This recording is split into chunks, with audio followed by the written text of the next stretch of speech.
it's Lucy Parsons here from lifemoreextraordinary.com, and today, this Monday lunchtime, I am talking about how to overcome disagreements with your other half about your child studying.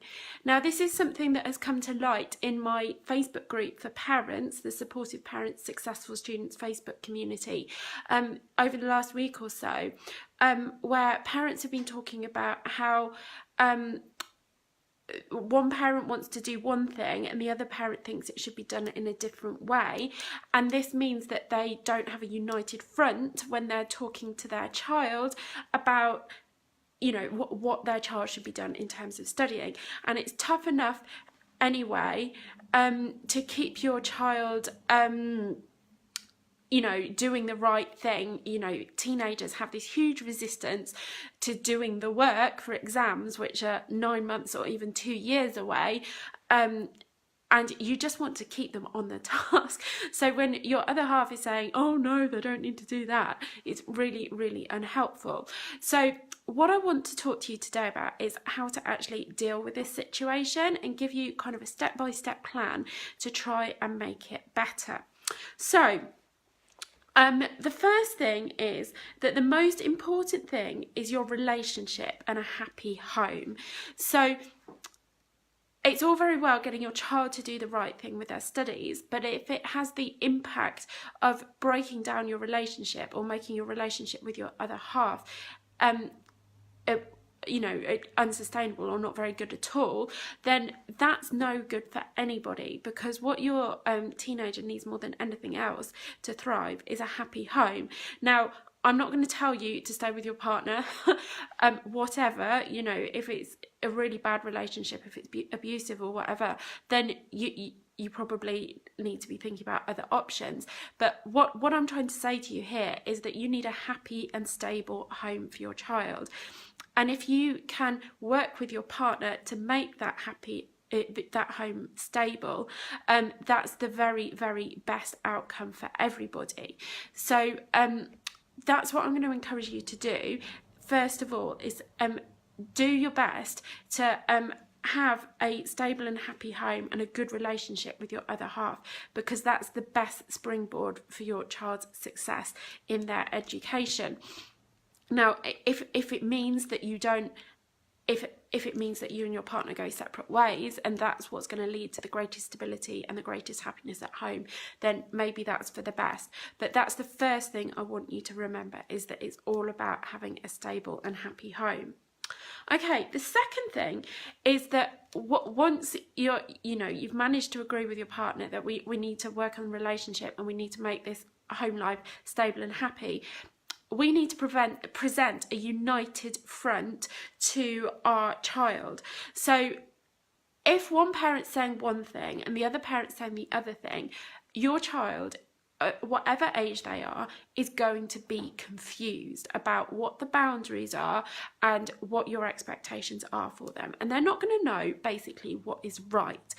And even as teenagers, even if they're 16, 17 years old, they are looking to you for guidance.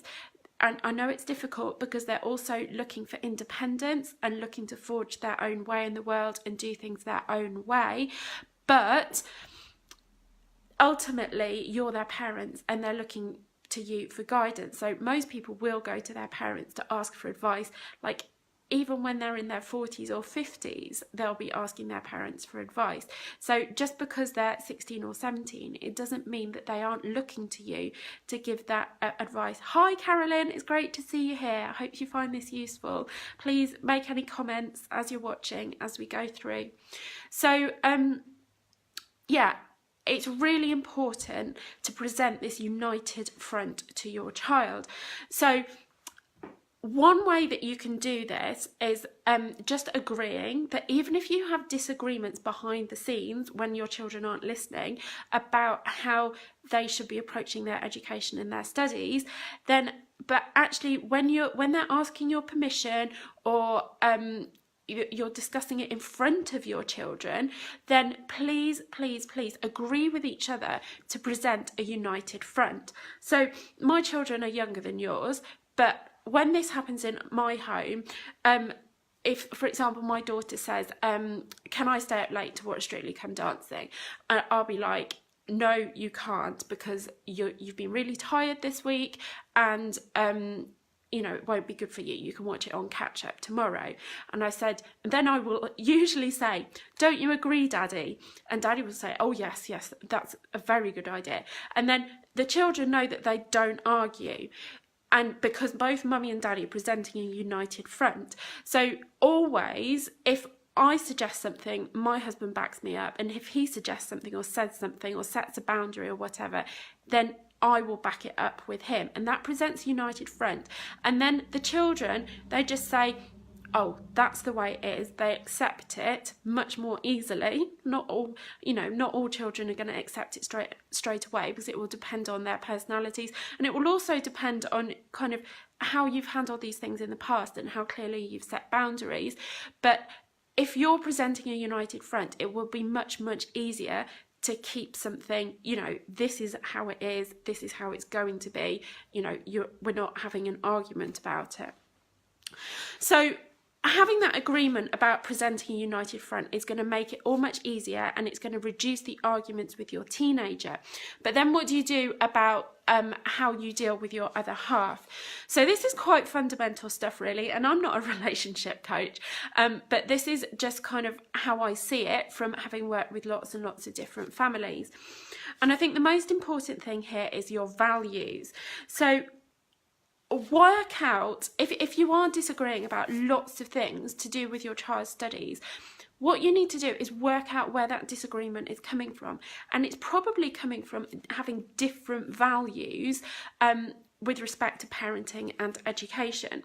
So you and your partner needs to sit down and talk about it, and talk about the kind of the roots of these different values.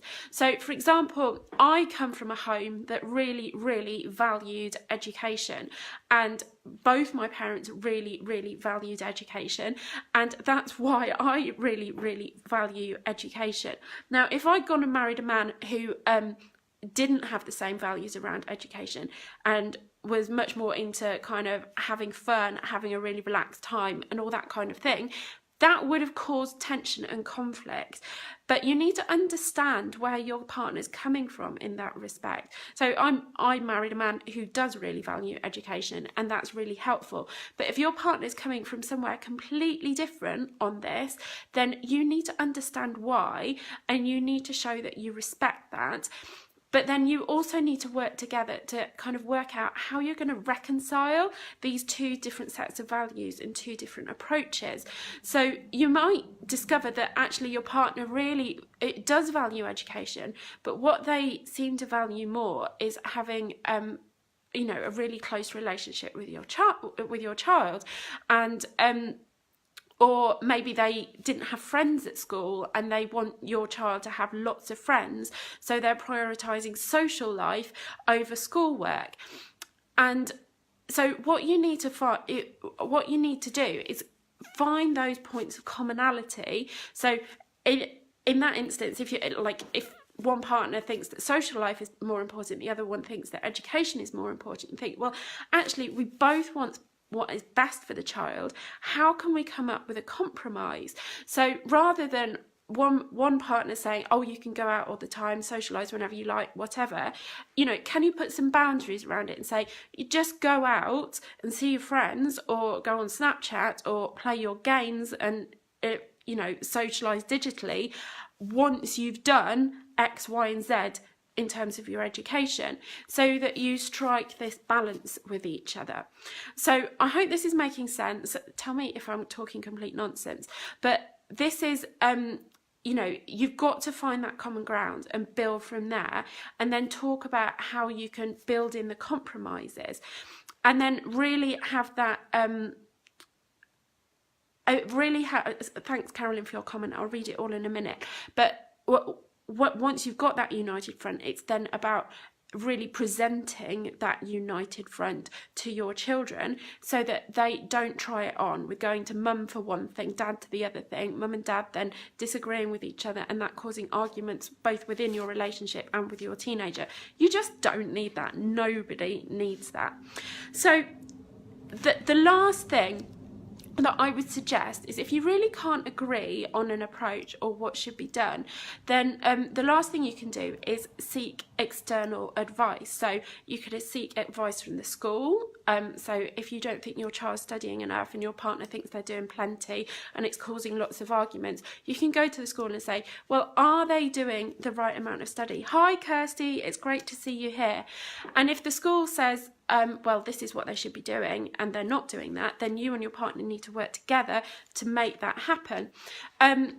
Or, you know, you can come to me and that's what I'm here for. So educationally, if you've got a disagreement, you know, that's what I'm here for, to help you to move forward on a path that works. And that's really why I founded the Extraordinaries Club. It's because I saw how effective working with both parents and students at the same time was in neutralising arguments. But it's not just effective at neutralising arguments between the parents and the students, it's effective at neutralising disagreements between both parents. So if you're saying, well, I think it should be done this way, and your partner's saying, well, I think it should be done that way, you can say, well, what does Lucy say? Lucy says it should be done like this. Okay, let's go with that because we know it works. So if that sounds like it's helpful, and if it would be helpful to have that kind of third party neutral input into your relationship with your partner when it comes to talking about your child's studying, I really, really strongly encourage you to check out the Extraordinaries Club at theextraordinariesclub.com.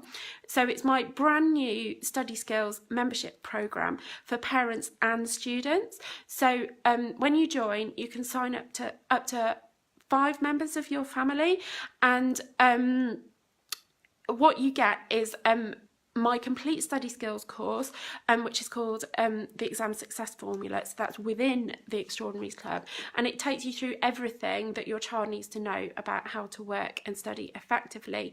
So it talks about organisation, motivation, time management, how much time your child should be studying, how to form good study habits. It talks about mindset. It talks about how to plan revision, how to actually do revision, and all sorts of other things besides. But then there's so much more within the club. So we have weekly group coaching calls, which are on Thursday evenings, and then alternate weeks they're for parents and students. So for example, if you and your partner did have a disagreement, you could either come along to the call on your own to ask advice about how to deal with the situation, or you and your partner could come along together to talk about the situation and get advice together to make a plan to move forwards. And then there's the forums where you can ask questions all the time, and yeah, there's just loads and loads of stuff there. Oh, and the masterclasses and workshops, there's recordings in there of ones that I've done in the past on things like revision planning and exam technique, but they're all going to be run live again this year, so your child can turn up live, or you can as well. So that's what the Extraordinaries Club is all about, and it's really here to be that backup, be that neutral party with you within your family, to help you move forward without the nagging and arguments, and make sure that you're doing everything right so that your child can meet their full potential. Now, when I say full potential, that's not going to be the same for everybody. So for some people, the full potential is going to be, you know, straight A's or straight 9s at GCSE or whatever that is. That's not realistic for everybody. I mean, I do believe that with the right study strategies and the right level of work, people can achieve amazing things and really surprise themselves. But it just stands to reason that, you know, not everybody's top talent is going to be academic work. I'm lucky that for me that is one of my top talents, but other people are going to have other brilliant talents that are maybe in areas that I'm lacking in. So the club is all about doing this as a family and helping your family and your child or your children to reach their absolute full academic potential, so that those doors are opened and the choices are open for them for the rest of their lives, rather than cutting off those choices and, you know, them being limited on what they're able to do at the next stage in their lives. So just to sum up before I finished, we've been talking about what to do if you and your partner are having disagreements about how your child should actually study. And I basically gave you a 4-step process to work through. The first of which is to understand that having a good relationship with your partner and a happy home is the most important thing for bringing up a stable and balanced child. If your relationship with your partner is beyond repair, then maybe the best way to get a stable and happy home is not to carry on the relationship. But I am not giving that kind of advice here because I am not qualified to do it. But what you're aiming for essentially is a stable and happy home, and that is what is going to be the springboard for giving your child, you know, the best success possible in life. So once you've got that kind of stable relationship, happy home, the next thing to do is to agree with your partner to present a united front about any decisions that are made about what your child can and can't do. So it's about setting those boundaries and being really, really clear that you are in agreement with each other in public, even if behind the scenes you are having disagreements about things, because that's going to cut down the arguments with your teenager. So the third step is to work out why you're disagreeing, if you are disagreeing. And this will usually come down to different values, so different things that you believe in. So maybe one partner thinks education is more important and the other one thinks that social life is more important.